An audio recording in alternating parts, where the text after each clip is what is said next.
ข่อยก็มีครอบครัวใหม่แล้วเออเจ้านี่ล่ะข่อยถึงบ่อยากให้เจ้าเอาไว้นี่ก็โพดเอาไปย่านเมียไม่เจ้าว่าข้าวโพดบ่ครับ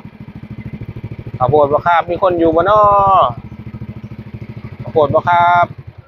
ไม่โอ้ยมาตุกรุงเทพบ่มีงานทำก็มาหาขายข้าวโพดแล้วมาบังเอิญแท้น้อบาดนี้รอมาหลายบาทน่ะโอ้ยคุ้นๆเว้ยบ้านหลังนี่บ้านเมียเก่าเด้ตั้งแต่เลิกกันไปนี่เกือบมันจือบ่ได้ตัวนี้ต้องไปถามข่าวกันนะลูกใหญ่ล่ะบ่ได้ลูกนำกันผู้หนึงถามข่าวเบิ่งก่อนเป็นจังไดเนาะห่างกันหลายปีแหละเอ้าผู้ขามาขายอีหยังคือคือขุ่นแท้คือหน้าตาขุ่นแท้เอ้าเจ้าตัวนี่จะจำเขาได้อยู่บ่ก็จำได้อยู่เป็นหยังสิจำบ่ได้เฮาก็อยู่นํกันหลายปีอยู่เนาะเป็นจังไดเนี่ยข่อยก็อยู่จังซี่ล่ะมอๆแม่ๆนี่ล่ะเจ้าได้ผัวได้หยังล่ะบ่บ่ทันได้อยู่ข่อยเพิ่งเฮ็ดซักผ้าซักแพรให้ลูกไว้อันนั้นมันไปโรงเรียนข่อยทิ่มเจ้าไปตั้งแต่ 2-3 ปีเนี่ยบ่ทันมีใหม่เลยตินี่บ่ทันได้เอาไผอยู่ก็อยู่ขายของเลี้ยงลูกไปจังซี่ล่ะบ่ได้ลูกอยู่ปอใดล่ะยังลูกอยู่ป.1โอ้ยข่อยก็ไ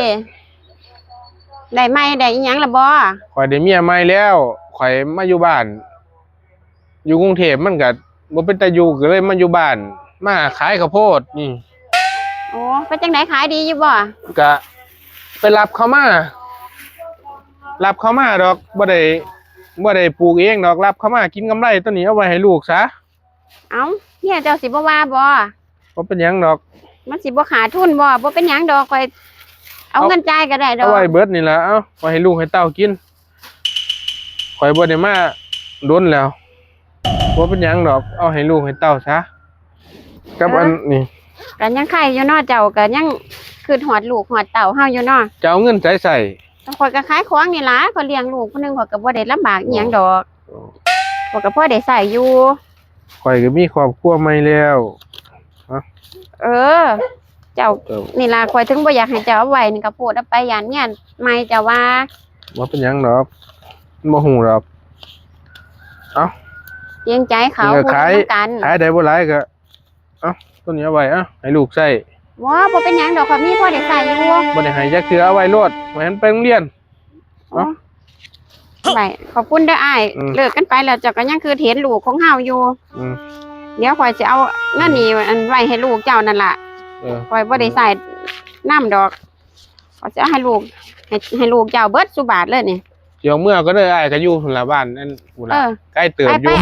ประมาณเดินทางปลอดภัยเด้อ20 โลพุ่นแหละขี่รอไปรอมาว่าแต่อันนี้